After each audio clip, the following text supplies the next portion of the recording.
It was the type of fire that comes along about twice a decade. Blaine firefighters responded to a call earlier this week that was as severe as it gets.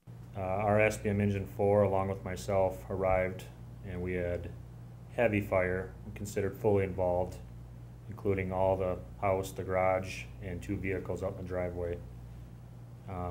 One occupant was out in the street with significant burns to her face, and Lexington Fire Department was also dispatched, so they are arriving simultaneously as us.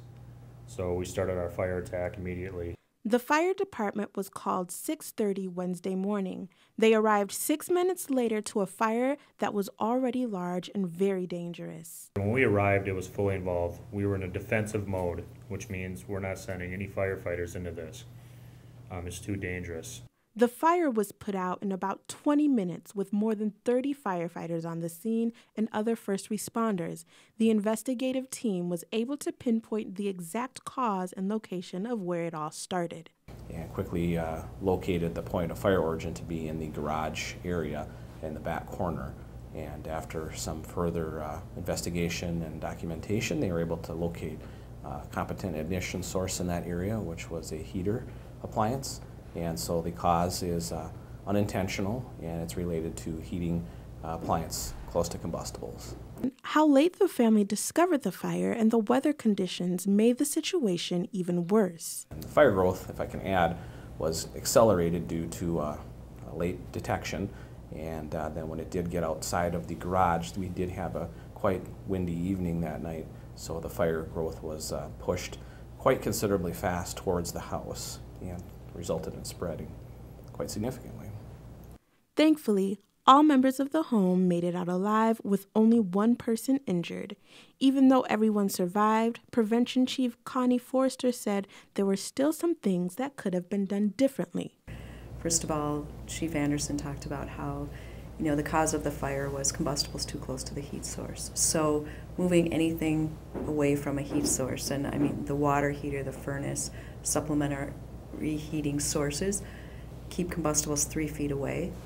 And then the other thing that could have made a difference in this fire is having a family fire escape plan, practicing it, having a meeting place outside of the house where everybody goes if there's a fire, and then not returning back into the house. Once you're out, you stay out.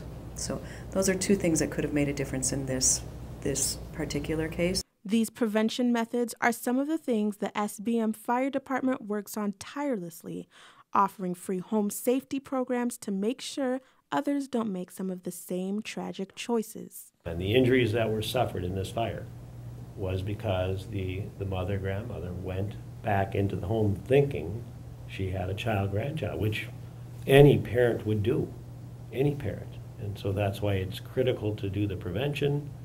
And if that fails, then you have this escape plan. So you have this meeting point so you don't make that decision.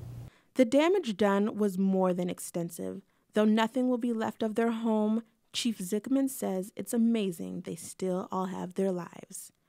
This is massive a damage as you will see in a home that is still standing. There is 360-degree burn around this structure. Wherever you walk, there is significant damage. That's why it was just extraordinary. It really was that all of these people were able to get out. They didn't have early detection, but they had early enough detection, and they certainly knew that they needed to get out. For North Metro TV, Taka Zen reporting.